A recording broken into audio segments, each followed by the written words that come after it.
Good afternoon, my dear students.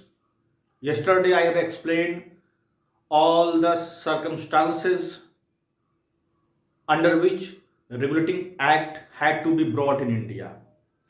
I had given a bird's eye view towards the all reason which forced Crown to impose regulating act in India. And now I will explain the all the features of regulating act one by one. But before understanding the regulating act, it is necessary to understand the structure of the company clearly, because without knowing the structure of the company, we can't understand the functioning and financial activity of the company. So first, the question arises here: who was the main authority under East India Company? So if we take the example, or if we go before 1773, we find that company was being controlled by the court of directors. Pay attention my words. Company was being controlled by the court of directors. But here a question arises: who was court of directors? So I want to make you clear that company had a lot of shareholders, and these shareholders was known as court of proprietor.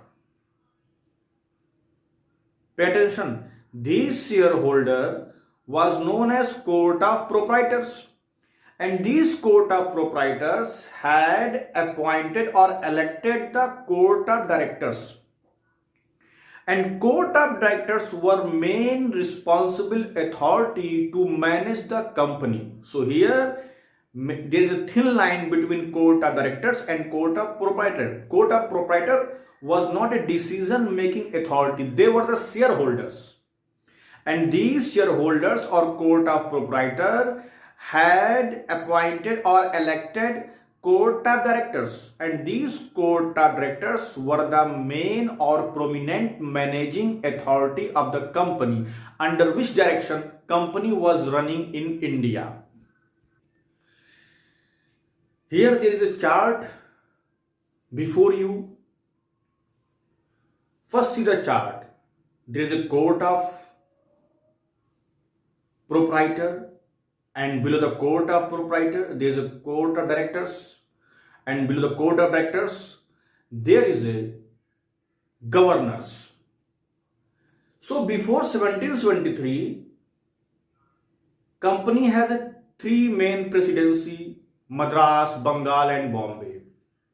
These three presidencies were being controlled by the governors, and these governor had to submit their reports and all kind of administrative activity report to the court of directors.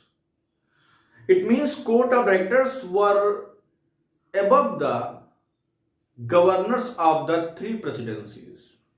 In other words, in sum and substance, we can say these governors were working under the supervision or under the guidance of court of directors, and they were working separately. Madras has its own governor, Bombay has its own governor, and Bengal had its own governor, and their reporting authority was court of directors. But as you know very well, in 1773 the scenario had changed completely. British government had to implemented regulating act in India. And why had it implemented? You know very well. Now I will explain the provision of this act one by one. The first provision of this act was that under this act, Madras and Bombay presidency were brought under the control of Bengal presidency. That is why the governor of Bengal presidency were given the name of Governor General of Bengal. A new term came through this act the Governor General of Bengal. And now the Governor General of Bengal would control the presidency of Madras and Bombay also. So here this is the main point. Now there is one question before you. Who was the first Governor General of Bengal? And another one is, who was the first Governor of Bengal? Listen carefully. Who was the first Governor General of Bengal and who was the first Governor of Bengal? I hope you will answer in comment box. So please don't ignore. Give the answer. This is not a tough task. It is a very easy and one-liner answer. I hope you will not ignore my questions. Now, what was the second provision? What was the second main provision of this act? The second main provision of this act, the two main posts were involved in East India Company. Two main posts. The two main posts was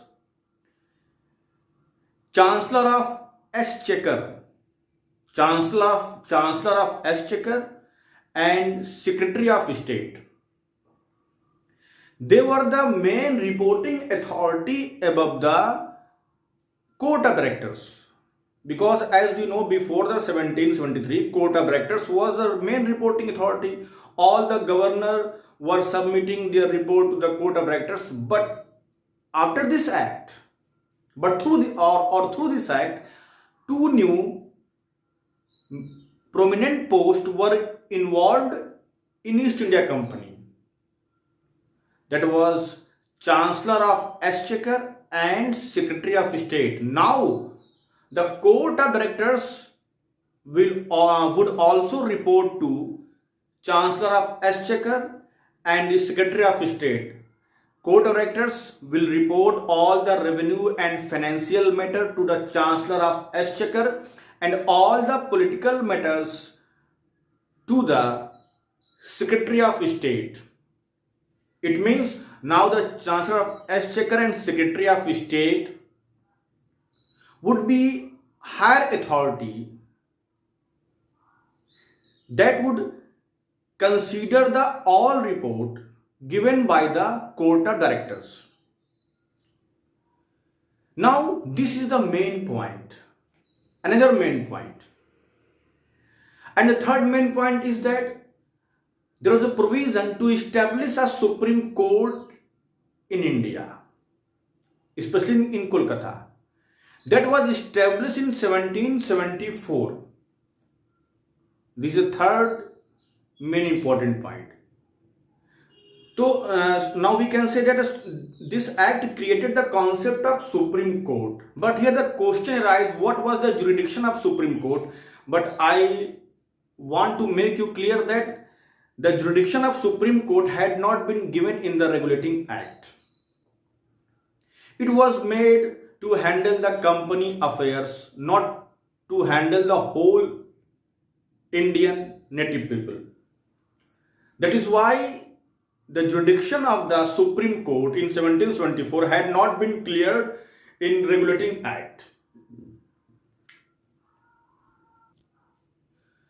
And now the company's officers or employees were prohibited to engage in private business, and they were also prohibited to accept gift and other things, because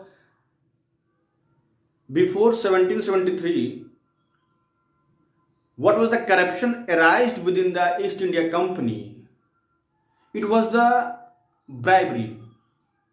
In bribery, there were so many East India Company officers were involved. That is why, to control the corruption, British government and parliament make this provision that now the officers of the East India Company would not engage in private business and they can't accept any type of gift. So this was the highlighted point under the Regulating Act. This act was brought to create a parliamentary control over the company. So this was the main point that I have highlighted under the Regulating Act. Now here is a question before you. What was the name of Chief Justice of Supreme Court that was established in 1774? Listen my question carefully. What was the name of Chief Justice of Supreme Court that had been established in 1774? So I hope you have understand my lecture clearly, and in next lecture I will explain the another act and the influence and what was the reason behind this act, behind that act. So I hope you will like my lecture, and as far as possible, if you like, subscribe my channel. Now the next lecture I will give in Hindi, and after Hindi then again I will give my next lecture in English. So keeping in mind the benefit of Hindi and English medium students, I have started this lecture. So but you will have to keep patience. I will provide all my lecture in Hindi and English as far as my capacity concerned. So it will remain continue. Thank you.